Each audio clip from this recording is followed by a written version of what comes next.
여러분들 제가 지금부터 어떤 한 단어를 말씀드릴 텐데 이 단어가 어떤 단어인지 여러분이 한번 잘 생각해 보시기 바랍니다. 땡땡은 자유다. 땡땡에는 커트라인도 없다. 혹시 짐작되는 단어가 있나요? 마지막 하나 더 듭니다. 땡땡도 유분수지. 어떤 단어일까요? 짐작하는 착각이라는 단어이죠. 우리는 살면서 때때로 착각할 때가 있습니다. 특별히 우리 지난 주간 열왕기하 큐티 본문 가운데 제가 그 5장을 보면서 그 나아만 장군이 치유되는 사건 가운데서 거기에 등장하는 사람들이 저마다 잘못된 착각을 한 걸 볼 수가 있어요. 이스라엘 왕은 적군이 우리를 치려고 이렇게 나아만 장군을 보냈다라고 두려움 가운데 착각을 했고요. 또 나아만도 처음에는 자신을 무시했다라는 착각을 갖고 있었습니다. 또 게하시라는 종은 잘못된 보상 심리 가운데서 잘못된 착각으로 인하여서 오히려 나병이 그에게 옮겨지는 것을 볼 수가 있습니다. 여러분들, 우리가 그런 차원에서 신앙생활하면서 할 수 있는 착각은 무엇이 있을까요? 아마 이런 거 있지 않을까요? 나는 교회를 오래 다녔기 때문에 교회를 잘 안다. 자신의 경험과 지식을 가지고 교회는 이러이러해야 된다라는 그런 착각이 있을 수 있을 것 같습니다. 또 어떤 사람은 나는 하나님을 잘 알고 있다라고 생각하지만 하나님께서는 그 사람을 잘 모를 수도 있지 않겠습니까? 또 반대의 착각도 있는데요, 하나님의 자녀임에도 불구하고 구원의 확신이 없이 그냥 무기력하게 살아가는 그런 착각이 있는 것을 볼 수가 있습니다. 이 같은 차원에서 오늘 본문에 나오는 착각이 있는데, 그것은 좀 전에 말씀드린 것처럼 하나님의 자녀라는 사실을 모름으로 인하여서 성숙하지 못한 행동들이 오늘 본문의 이면에 나타나는 것을 볼 수가 있어요. 그래서 오늘 1절은 보라라고 시작되는데요, 이 보라라는 것은 단순히 바라본다라는 뜻이 아니라 집중하라, 어텐션이에요. 그리고 또 깨달으라, 주시하라는 굉장히 강조의 의미가 담겨져 있습니다. 그러면 무엇을 집중하고 깨달으라고 오늘 사도 요한은 얘기할까요? 그것은 바로 하나님 아버지의 크신 사랑으로 말미암아 우리가 하나님의 자녀가 되었다라는 사실을 잘 깨달으라고 얘기합니다. 우리가 하나님의 자녀라는 사실을 너무나 잘 아는 익숙한 평범한 말 같습니다. 근데 왜 사도 요한은 하나님의 자녀가 되었다는 사실을 굳이 여기서 강조하면서 집중하라고 얘기를 했을까요? 그 이유는 뭐냐면 천국에 대한 소망 없이 현실에만 집착하며 사는 모습을 요한 공동체가 보여줬기 때문에 그렇습니다. 그래서 2절을 세 번역은 이렇게 말씀하고 있습니다. 사랑하는 여러분, 이제 우리는 하나님의 자녀입니다. 앞으로 우리가 어떻게 될지는 아직 밝혀지지 않았습니다만 그리스도께서 나타나시면 우리도 그와 같이 될 것을 압니다. 그때 우리가 그를 참 모습대로 뵙게 될 것이기 때문입니다. 이 말을 한 이유는 뭐냐면 실은 재림에 대한 소망 없이 오직 현실에만 집착하며 살고 있었기 때문입니다. 또 두 번째는 하나님의 자녀라고 부르면서도 그들은 계속해서 죄 가운데 살고 있는 모습이 나타났습니다. 그래서 3절은 이렇게 말합니다. 그에게 이런 소망을 두는 사람은 누구나 그가 깨끗하신 것 같이 자기를 깨끗하게 합니다. 이렇게 말을 한 이면에는 예수님을 믿는다 하면서도 반복적인 죄를 의도적으로 짓고 있는 성도들이 있었기 때문입니다. 그래서 4절은 이렇게 말합니다. 죄를 짓는 사람마다 불법을 행하는 사람입니다. 죄는 곧 뭐라고 말합니까? 불법이라고 얘기해요. 이 불법이라는 단어가 우리가 좀 유심히 봐야 되는데요, 이 불법이라는 것은 법을 어겼다라는 의미보다는 법이 없다라는 뜻이에요. 그래서 다시 말해 쉽게 말한다면 자기가 법이라는 거예요. 그러니까 자기 감정과 생각이 법이고 하나님의 말씀이 없이 살아가는 것, 이것을 헬라어에서는 불법이라고 말해요. 그래서 여러분들 무질서와 혼란을 나타내는 아노미 현상이라는 걸 우리 학생들 교과서 배웠죠. 이 아노미라는 단어가 바로 이 성경에서 나온 단어입니다. 여러분, 제가 질문을 드릴게요. 법을 어기는 불법과 법이 없이 무법 가운데 살아가는 것, 이 둘 중에 어느 게 더 심각한 문제가 될 수 있을까요? 여러분의 이해를 돕기 위해서 우리나라엔 과거에 간통죄라는 게 있었습니다. 그래서 그때는 불륜을 저지르면 죄인으로 알고 그걸 부끄러워했습니다. 근데 이제 우리 사회에서 간통법을 폐지했어요. 간통법이 없어졌죠. 그러니까 사람들이 간통을 해놓고도 죄라고 생각하지 않아요. 왜요? 간통죄라는 법이 없어졌기 때문에. 근데 여러분, 그것 때문에 가정은 어떻게 됩니까? 오히려 붕괴되잖아요.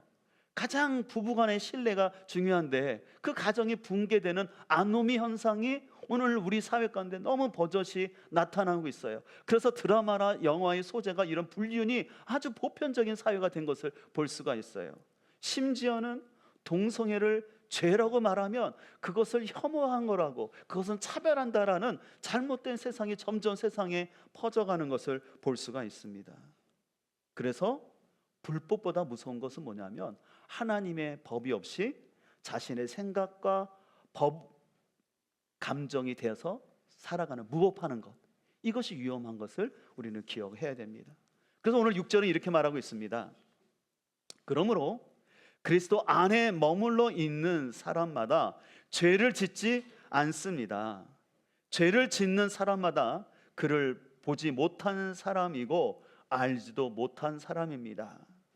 오늘 요한 사도는 계속해서 자기가 법이 되어서 죄 가운데 살아가고 있다면 그 사람은 바로 하나님을 알지 못하는 사람이라는 거예요. 예, 그 안에 하나님의 법이 없기 때문에, 하나님의 사랑이 없기 때문에 계속해서 죄 가운데 살아갈 수밖에 없다라고 얘기합니다. 그렇기 때문에 예수 그리스도 안에 있는 사람은 죄를 짓지 않는다고 말하는데, 이것은 반복적이고 의도적인 죄를 짓지 않는다라는 것을 말하는 것이죠. 그냥 자기가 완벽해서 아무 죄도 안 짓나, 그것을 말하는 거예요. 다시 말해서 쉽게 말하면 뭐냐면, 내가 예수 그리스도 안에 있을 때 우리는 연약하여서 넘어질 수 있고 법을 어길 수가 있어요. 그러나 진정으로 구원받은 사람은 뭐냐면은 그런 의도적이고 반복적인 죄를 안 짓는다라는 것이에요. 무슨 말인지 이해되시겠습니까? 근데 오늘 본문에 나오는 이 사람들은 뭐냐면 자기 감정과 생각이 중심이 되다 보니까, 그 안에 하나님의 말씀의 법이 없으니까는 이런 삶들을 살아갈 수밖에 없다라는 것이죠. 그래서 여러분들, 이렇게 자기 감정과 생각이 법이 되어서 하나님의 법이 없는 삶을 살아가게 되면 공동체 안에 나타나는 현상이 있는데, 그럼 그게 뭔지 아십니까? 그것은 바로 아까 살펴본 것처럼 천국에 대한 소망이 없이 현실에만 집착을 하면서 사랑이 식어지게 됩니다. 그래서 요한일서 3장 15절은 이렇게 말합니다. 그 형제를 미워하는 자마다 살인하는 자니 살인하는 자마다 영생이 그 속에 거하지 아니하는 것을 너희가 아는 바라라고 말하고 있어요. 여기서 형제를 미워하지 한다라는 단어가 있는데, 이것은 뭐냐면 일시적으로 싫어하고 불편해하는 감정이 아니라 계속해서 증오하고 몹시 싫어하는 뜻이 담겨져 있어요.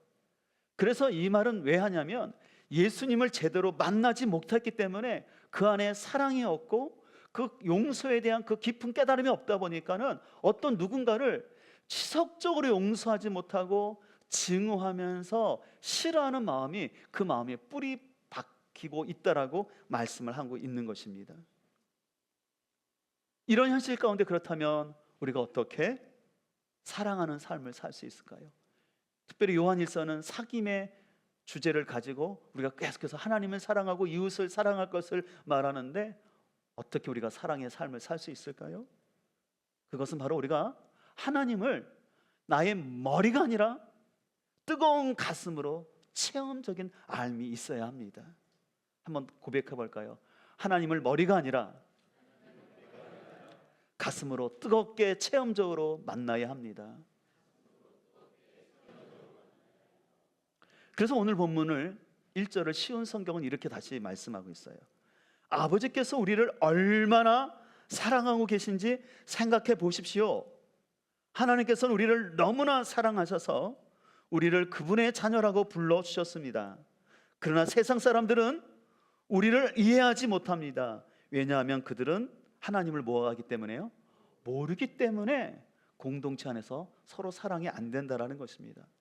여기서 말하는 세상 사람들은요, 하나님을 전혀 모른다라는 개념이 아니라 하나님을 인정하지 않는 사람 말하는 거예요.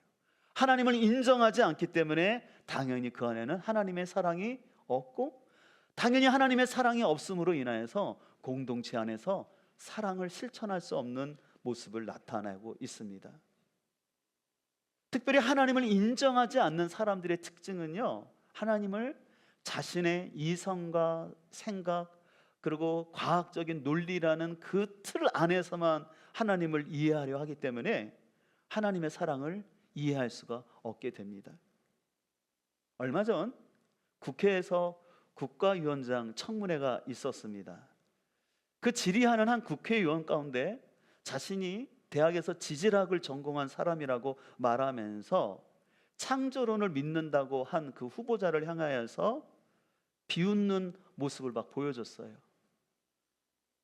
근데 그 교원이 뭐라 그러냐면 자신도 크리스찬인데 라는 그 말을 하더라고요. 알고 봤더니 이분은 미국에서 신학을 공부하고 거기서 전도사까지 하셨던 분이었더라고요. 너무 전 충격적이었어요.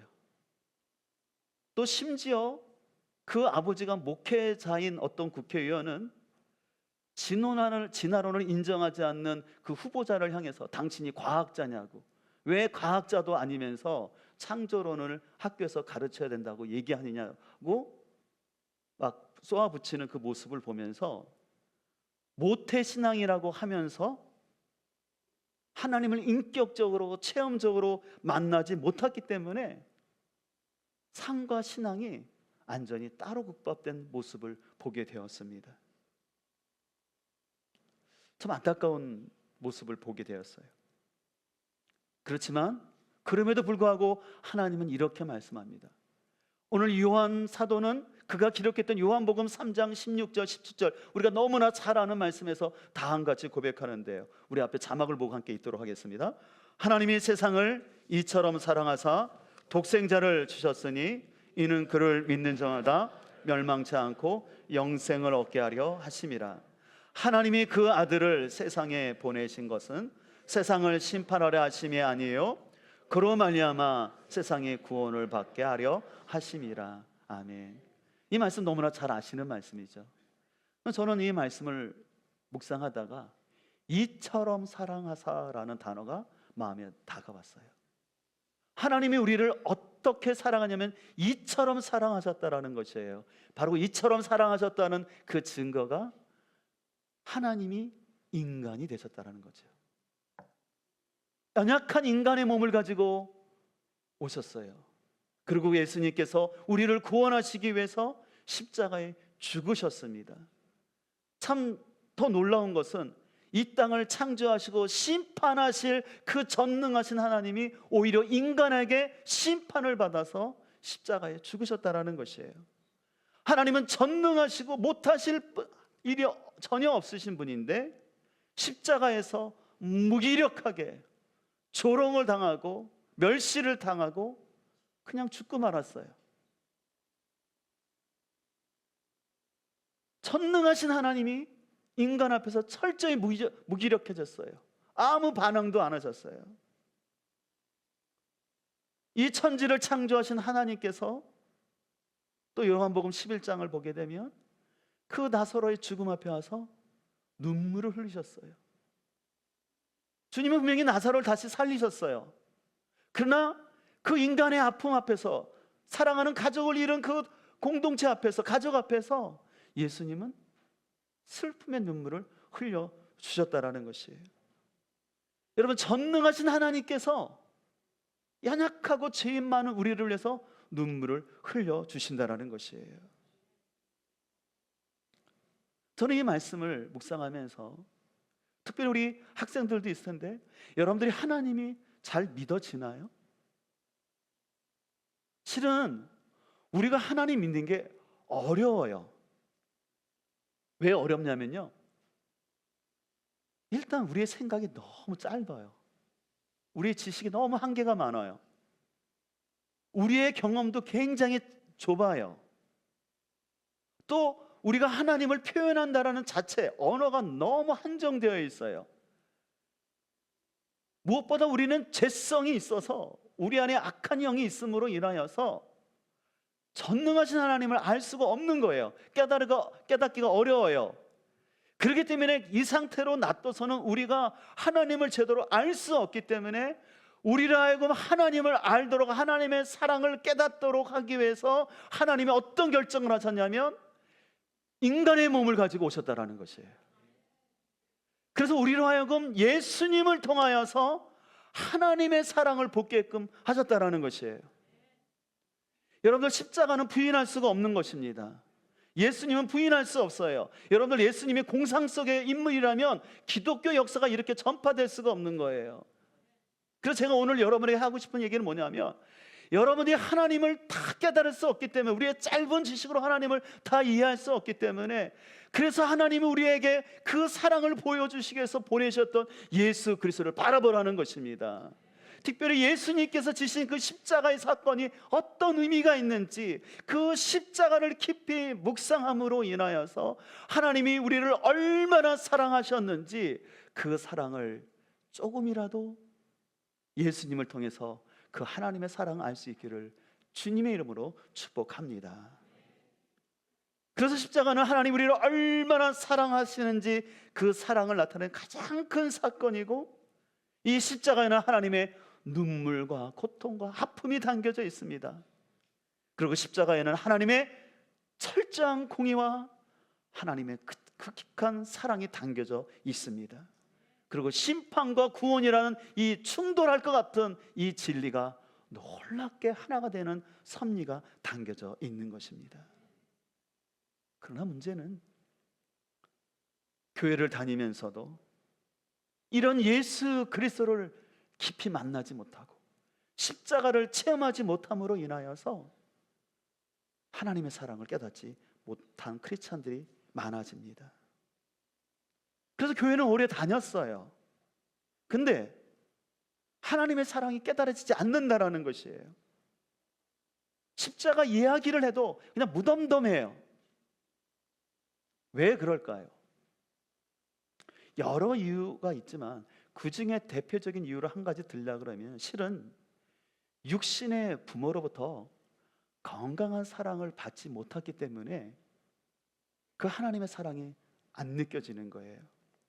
제가 자주 말씀드리는 버지니아 사티어라는 아주 유명한 가족 체계 치료자가 있는데, 그분은 이렇게 했어요. 이런 말을 했어요. 가정은 사람을 만드는 공장이다. 어떤 가정 속에서 성장했느냐에 따라서 그 사람의 인품과 성격이 좌우된다라고 얘기를 합니다. 그러면서 우리 인간은 태어나면 기본적으로 신체적으로나 정서적으로 무조건적인 사랑을 받아야 되는 게 정상적인 가정이에요. 근데 태어났는데 부모로부터 신체적이고 정서적인 온전한 사랑을 받지 못할 때 바로 그 가정을 엮이는 가정이라 하고, 그래서 엮이는 가정을 가만히 보면 그 엮이는 가정의 특징이 뭐냐면, 부모 한쪽이나 양쪽이 알코올 중독이나 어떤 도박 중독 같은 정상적인 생활을 하지 않음으로 인해서 자녀들을 방임하거나 방치하거나 반대로 굉장히 억압하고, 아니면 자녀들의 일일이를 다 컨트롤하고 통제하려는 그런 부모 밑에서 자란 자녀일수록 역기능적인 현상이 많이 나타난다는 거예요. 근데 그 역기능적인 현상 중에 특별히 뭐냐면 하나님의 사랑을 오해한다라는 거예요. 그래서 역기능 가정에서 태어난 사람들의 특징, 성장한 사람들의 특징은 뭐냐면 하나님을 너무 무서운 하나님을 생각하는 거예요. 내가 하나님 말씀에 순종하지 않으면, 내가 봉사하지 않으면 매를 들고 회초리를 들치는 하나님으로 생각한다라는 것이에요. 그래서 저는 목회하면서 그런 청년들을 많이 봤어요. 성도들을 많이 봤어요. 하나님의 이미지가 너무 왜곡되어 있어요. 그러니까 자유함이 없는 거예요. 이렇게 했기 때문에 하나님이 나를 치신 거라고, 이렇게 했기 때문에 우리 가정을 쳤다라고 오해를 하는 거예요. 그러니까 자유함이 없는 신앙생활 하죠. 근데 그러다가 어떻게 되냐, 나중에는 아예 포기합니다. 하나님은 나 같은 사람은 사랑하지 않아. 교회에서 하나님 찬양, 사랑에 대한 찬양 같은 거 하면 전혀 와닿지가 않고 지겨워요. 좀 나와 상관없는 이 찬양을 왜 부르지? 그래서 여러분들이 그 제일 싫어하는 찬양이 그거잖아요. 당신은 사랑받기 위해 태어난 사람. 그 찬양 보면 너무너무 싫대요. 왜냐하면 너무 가슴에 와닿지 않는 그런 얘기를 하니까 너무 불편한 거예요. 그 자리를 피우고 싶은 거예요. 왜 그러냐면 부모로부터 따스한 사랑을 받은 경험이 없다 보니까 하나님에 대해서도 그런 오해를 하는 것을 볼 수가 있어요. 그래서 이런 신앙을 가진 사람들은요, 교회를 계속 다니고 있지만 봉사할 때 하나님의 사랑에 의해서 하는 게 아니라 의무감과 책임 때문에 억지로 하는 거예요. 그러면서 교회가 자신의 시간과 물질을 희생시키고 있다라는 잘못된 착각을 하게 됩니다. 그래서 제가 우리 성도들한테 자주 얘기하는 것이에요. 여러분들이 혹시 사역하는 것이 억지가 되고 짐이 된다면 여러분 절대 하지 마십시오. 하나님은 여러분을 일시키려고 여러분을 부르신 하나님이 아니라 여러분을 사랑하시고 구원하시기 위해서 하나님이 여러분을 부르셨다는 사실입니다. 그리고 그 사실을 제대로 깨달은 사람이 그 사랑에 감사하여서 섬기는 것이 온전한 섬김이 될 수 있는 거예요. 제가 청주에서 교제하고 있는 한 목사님이, 가정교회 목사님이 이번에 이사가 되셨어요. 그 이사가 되심으로 인해서 그 홈페이지에 많은 분들이 격려하는 글들을 많이 써주셨어요. 근데 그 목사님이 다음 같은 댓글을 남겨주셨는데 참 제 마음에 와닿은 게 뭐냐면, 저는 참 부족한 목회자이지만 제가 뛰어나지는 않지만 하나님께서 부려먹기 좋은 목사가 되겠습니다 라고 그렇게 쓴 거예요. 저는 그 마음이 참 와닿았어요. 본인이 능력이나 어떤 지명도가 이렇게 유명한 건 아니지만 하나님이 부려먹기 좋은 목사가 되겠다라는 그 고백, 저는 하나님께서 그 고백을 참 기뻐하신다고 믿습니다. 어떤 사람들은 하나님이 참 쓰시기 좋은 사람이 있는가 하면 어떤 사람은 너무 불편한 사람이 있어요. 너무 예민하고요, 너무 까칠하고 자신의 경계선을 딱 정해놓고 내 시간과 물질에 있어서 조금이라도 침범을 한다면 너무 부정적인 반응을 보여줘요. 저는 여러분에게 권면합니다. 우리는 하나님은 여러분을 인색하고 여러분을 그렇게 힘들게 하시는 하나님이 아니세요. 여러분이 먼저 하나님의 사랑 안에 거할 수 있기를 소망합니다.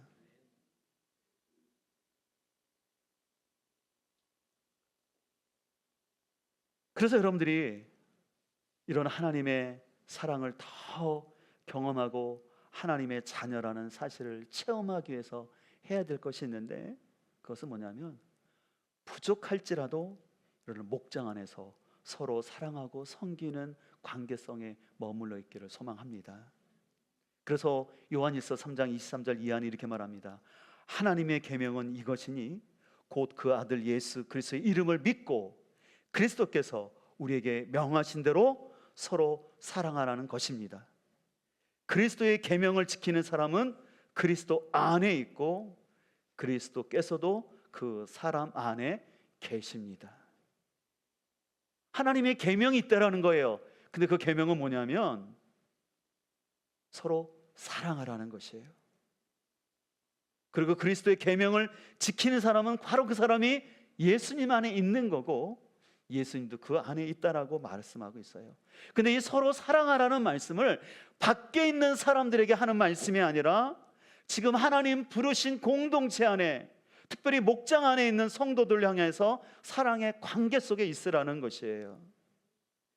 그래서 여러분들이 실은 목장 안에서 서로 사랑하기 위해서는요, 내 안에 있는 상처나 연약함을 내어놓는 것에 대한 부담감과 저항감을 여러분들이 극복을 해야 돼요.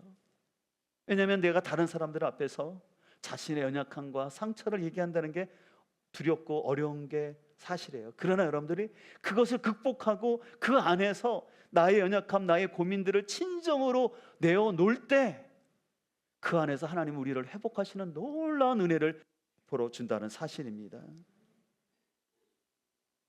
그러면서 여러분들 궁극적으로 소망하는 것은, 앞으로 제가 우리 교회 목장 안에서 소망하는 것은 뭐냐면 우리 목장이 치유 공동체가 되기를 기도하고 있습니다. 그래서 사람들이 단순히 자신의 상처를 내어놓는 것뿐만 아니라 그것을 놓고 함께 기도할 때 성령님께서 그 상한 마음을 어루만져 주시고 성령님께서 그 상처의 뿌리가 어디 있는지 정확히 말씀해 주심으로 인하여서 일반 상담에서 해결되지 못했던 문제들이, 그래서 그 마음에 있는 우울함과 불안과 걱정과 그 중독에서 치유되는 놀라운 역사들이 우리 목장 안에 이루어지길 소망합니다. 함께 기도해 주시기 바랍니다. 왜냐하면 하나님이 말씀하셨기 때문에 이 일은 가능한 줄 믿습니다. 그래서 하나님께서 예수님이 십자가에서 죽게 하실 뿐만 아니라 그 예수님이 십자가로 인하여 세워진 게 교회 공동체예요. 그리고 교회 공동체 안에서 우리를 더 온전히 회복하기 위해서 소그룹으로 만들어주신 게 목장 교회인 거예요. 왜냐하면 주일에 나와서는 주일 예배 드리는 것도 귀한 거지만 실은 여러분들이 주일 예배만 드려서는 진정한 교제가 이루어지지 않잖아요.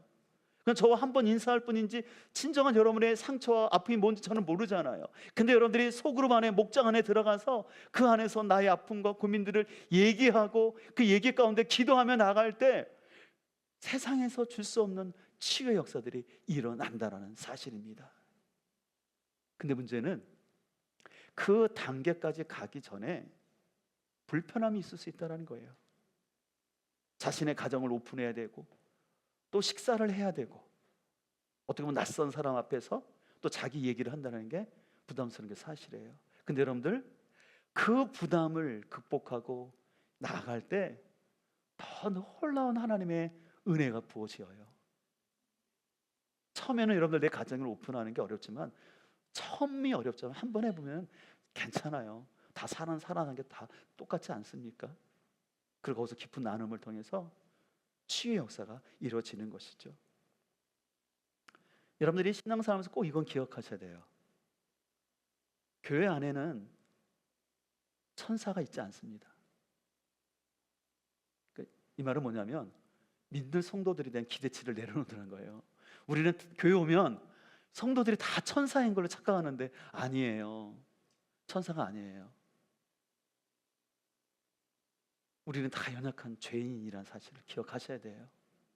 그러니까 죄인들의 모임이기 때문에 그 안에는 오해와 착각이 있을 수밖에 없잖아요. 내가 문자를 보냈는데 답장이 안 와요. 그럼 어떤 생각이 들어요, 여러분들? 날 무시했다 생각할 수 있잖아요. 근데 아니요, 그 사람이 못 볼 수도 있잖아요. 아니요, 읽었는데 안 보내잖아요. 분명히 읽었어요. 근데 어떤 사정이 있어서 바로 못 보내는 거예요. 실은 제가 이번 추석 명절을 맞이해서 어떤 분에게 이렇게 조치원 복숭아를 보냈어요. 근데 제가 예상한 것보다 답장이 늦어요. 그래서 왜 이분이 분명히 받았다고 택배 기사가 이렇게 연락이 왔는데 왜 답장이 없지? 그러면 어떻게 될까요? 우리는 잘못 생각하면 어떻게 돼요? 이분이 나를 싫어하나? 이 사람이 나를 좀 안 좋아하나? 그런 생각할 수 있잖아요. 그러면 그거 좋은 생각 아니라는 거예요. 그럴 수도 있지. 시간을 두고 나면 못 봐도 진짜 그 사람이 다른 사람이 받을 수도 있고 아니면 그 사람이 여차해서 문자를 못 보낼 수도 있는 거예요. 그러니까 그것 때문에 오해하고 착각하지 말라라는 것이에요. 예를 목장 교회에서 생활하다 보면은 우리의 언어의 소통의 한계로 인해서 나는 그런 뜻으로 얘기 안 했는데 상대는 그렇게 받아들임으로 해서 상처받을 수도 있고 갈등이 있을 수 있어요. 근데 그때마다 내가 법인 사람, 내 생각과 감정이 법인 사람은요 하나님의 사랑으로 그것을 기다려주고 용납하려는 것이 아니라 인간적인 반응을 함으로써 관계가 어려워져요. 바로 그것이 아까 말한 무법한 사람이라는 거예요. 그 안에 하나님의 계명, 서로 사랑하라는 계명이 없으니까는 자기 생각과 감정대로 쉽게 판단해버리고 단절해버리고 관계 속에서 이탈됨으로 인하여서 하나님이 그 사람을 성숙시키고 그 사람을 연단하려는 그 축복의 시간들과 공동체의 장소를 잃어버리는 안타까움이 발생한다는 것입니다. 그래서 여러분들 혹시 목장 안에서 변화되고 치유되는 그 과정 속에서 어떤 사람이 여러분에게 불편함과 상처를 줬다고 해서 포기하지 마시고 기다리면서 그 자리에 함께 하시기를 주님으로 축복합니다. 그 과정을 통해서 나도 다루어 주시고 그 사람도 다루어 주시고 우리를 성숙시켜서 회복하시는 하나님의 놀라운 섭리가 있습니다. 소망하는 것은 나의 짧은 머리로 하나님을 다 이해하려 하지 않으셨으면 좋겠어요. 하나님이 살아계시는데 왜 이 땅은 불의한가? 왜 악인이 형통한가? 그것은 실은 우리의 질문에 벗어나는 거예요. 그걸 내가 다 이해하려고 하면, 이 세상이 어떻게 창조되는지 그 창조의 현상을, 가정을 여러분 다 보고 이해해서 예수님 믿겠다, 하나님 믿겠다 하면 하나님 믿을 수 없어요.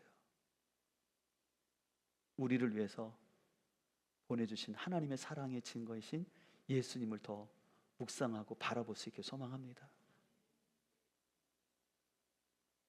그리고 하나님 우리를 회복하기 위해서 목장을 허락하셨음을 기억하시고, 목장 안에서 기다리고 사랑하고 인내함으로 인하여서 우리 가운데 회복하시는 그 하나님의 은혜를 경험하기를 주님을 축복합니다. 말씀을 마치면서 세 가지를 여러분에게 적용 질문을 하고자 합니다. 여러분은 하나님의 자녀라는 확신이 있습니까? 또 여러분은 내가 법이 되어서, 무법한 자가 되어서 살아가고 있지는 않은지요? 또 여러분은 목장 안에서 서로 인내하면서 나는 계속해서 목장에 우선순위를 두고 참여하고 있습니까? 이 세 가지 말씀을 묵상하면서 이 시간을 함께 기도하며 나가도록 하겠습니다.